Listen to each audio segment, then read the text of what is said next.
बिस्मिल्लाहिर्रहमानिर्रहीम। अस्सलाम वालेकुम प्यारे प्यारे यूट्यूब फैमिली। हम भी रहें, खुश रहें, आबाद रहें और मुझे भी दुआ में याद रखें।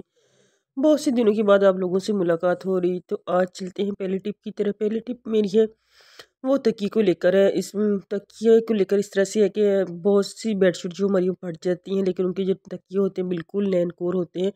अक्सर का तो हम इनको रख कर भूल जाते हैं। तो आज ये टिप बहुत ही ज़बरदस्त टिप इस तकिए से मैं तैयार करने वाली हूँ, वो आप लोगों के साथ शेयर करूँगी।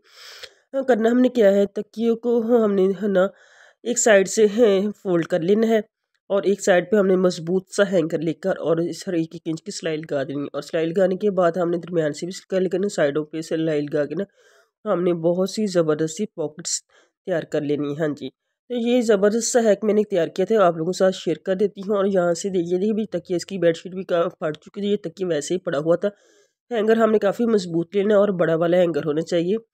इसके अंदर हमने तकियों को देकर ना एक एक इंच की सिलाई लगाकर साइडों पे सिलाई लगा लेनी और दरमियान से सिलाई लगाकर हमने दो बड़ी बड़ी सी पॉकेट्स तैयार कर लेनी है। ये आपका बहुत ही ज़बरदस्त ऑर्गेनाइज़र तैयार हो जाता है। बहुत सी ऐसी चीज़ें घर में होती हैं जो इधर उधर फिर रही होती हैं और अक्सर ऐसा होता है एल्बम जो होते हैं उसमें हमारी तस्वीरें कभी छोटी होती कुछ बड़ी होती हैं और फिर हमारे पास इतना टाइम नहीं कर उनको दोबारा से हम तैयार कर सके। कुछ इस तरह से बच्चों की जो कार्ड होते हैं तो उनको वो अक्सर का हम रख कर भूल जाते हैं। इस तरह की लातार चीज़ें ऐसी होती है जिनको हम इसके अंदर रख सकते हैं और इतनी खुली इतनी ज़बरदस्त पॉकेट बगैर किसी आपके वो लगने के हैंगर भी हमारे घर में मौजूद होते हैं। इस तरह के तकियों के बहुत से गिलाफ होते हैं जो बिल्कुल नए पड़े होते हैं। इस तरह के पाउच होते हैं जो हम अक्सर हम बाहर जाते हैं तो हमें उस वक्त याद नहीं रहता कि हमने कहाँ रख दिया है। तो ये आपका बहुत ही ज़बरदस्त और बहुत ही अच्छा सा ऑर्गेनाइज़र बन गया है, ये देखें। तो इस तरह से है आप इसको अलमारी में रख के महफूज कर ले, बच्चों की पहुँच से दूर रहेगा और आपकी चीज़ें भी महफूज रहेंगी। नेक्स्ट टिप जो मेरी है वो आजकल शादियों का सीज़न है तो इसी को लेकर है। शादियों में हम अक्सर काफ़ी हैवी शूज़ जो होते हैं ना वो कपड़े इस्तेमाल करते हैं और जो शादियां होती हैं मिड मौसम में होती है उनके लिए तो बहुत ही ज़बरदस्त टिप है। तो अक्सर बहुत से लोग ऐसे होते हैं जिनको पसीना बहुत ही ज़्यादा आता है, तो पसीना आने की वजह से जो हैवी कपड़े होते हैं हम बार बार धो नहीं सकते, तो उसके लिए बहुत ही ज़बरदस्त टिप है। जो शादी अक्टूबर नवंबर में होती है या मार्च अप्रैल मई में होती है तो वहाँ तो अक्सर लोग ऐसे होते हैं जिससे वो जो पसीने से तितर बितर हो जाते हैं, तो कपड़ों को धोना बड़ा मुश्किल हो जाता है। फिर जो हैवी कपड़े होते हैं तो हमने करना क्या, एक पैड ले लेना और उसके दो हिस्से लें। जो हमें ना बाजू के नीचे पसीना आता है तो हम वहाँ पे अक्सर जो लाइट कलर के कपड़े हो जाते हैं उन पर निशान भी पड़ जाते हैं जो बहुत ही बुरे लगते हैं। तो हमने इस तरह से ना उसके दो पीस कट करके उसको कमीज़ को ना उल्टा करके वहाँ पे लगा लेना है, तो जैसे बिल्कुल साथ चिपका भी रहेगा।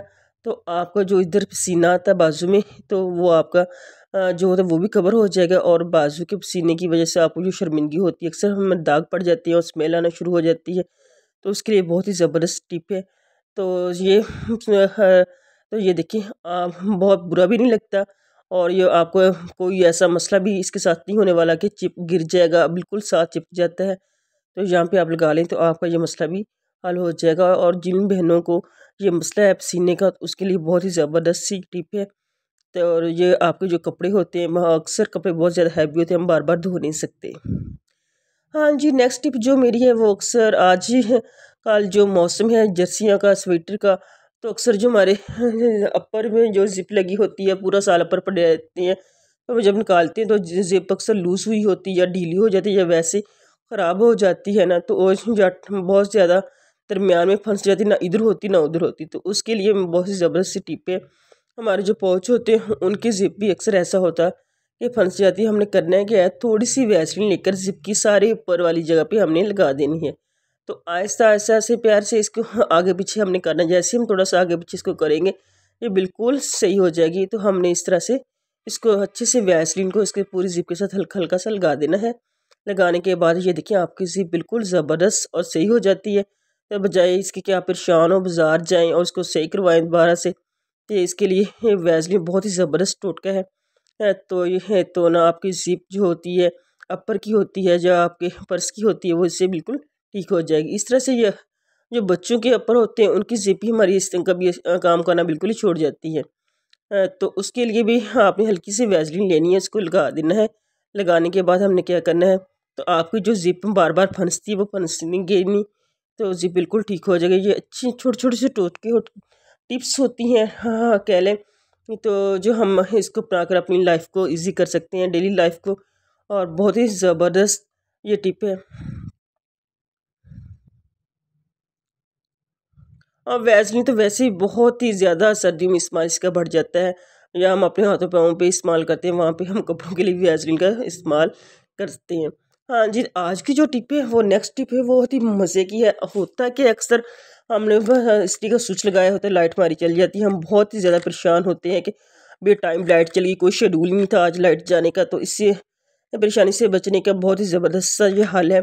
जो यह जो ना बेलन होता है, ये इस्त्री के इसका यह हिस्सा जो होता है जिससे हम रोटियां बेलते हैं, बिल्कुल नरम और मुलायम होता है इस्त्री की तरह। हमने इसको क्या करना है, तवे के, हाँ ना, चूल्हे के ऊपर इसको हमने सेक लेना है। ज़्यादा नहीं है, इतना सेकें कि जल ना जाए, और ना, हाँ, हमने इतना सेक लेना है इसको तो जो कि हमारे कपड़े भी ना जलें। और बेलन को हमने अच्छे से गर्म कर लेना। गर्म करने के बाद बेशक आप ना अपना जो भी आपका कपड़ा है जो फ़ौरन पहन कर जाना है, लाइट नहीं है, तो उसको आप बेशक उसके पास ही रख लें चूल्हे के पास, थोड़ा थोड़ा सा बेलन को बार बार सीखते जाएं और अपने कपड़ों को इस तरह से प्रेस करते जाएं। ये बहुत ही मुफीद टोटका, बगैर लाइट गए या परेशानी की कोई बात नहीं। तो आप अपने कपड़ों को इस तरह आहिस्ता थोड़ा सा दबा दबा कर इस तरह से प्रेस करते रहेंगे, और आपके कपड़े बहुत हद तक अच्छे से प्रेस हो जाएंगे। उनकी जो सिलवटें वगैरह हैं वो सारी अच्छे से निकल जाएंगी, और आपकी जो परेशानी है वो भी ख़त्म हो जाएगी। और ये देखें, इसकी सारी जो कपड़े की ना सिलवटें काफ़ी हद तक दूर हो चुकी हैं, और ये जब बिल्कुल पहनने के काबिल हो गया। तो इसको बार बार थोड़ा सा गर्म करके हमने बेलन को और पूरी जो शर्ट है उसको हमने अच्छे से प्रेस कर लिया है। हाँ जी, तो ये छोटी छोटी सी टिप्स होती हैं जो हमारी लाइफ को बहुत ही ज़्यादा आसान कर देती हैं, और हम बहुत परेशानी से बच जाते हैं। ये देखें, ठीक ठाक अच्छे से बहुत ज़बरदस्त किस्म की शर्ट प्रेस हो गई है बगैर बिजली के। तो नेक्स्ट टिप के साथ फिर हाज़िर होंगे। इजाज़त दें, अल्लाह हाफिज़।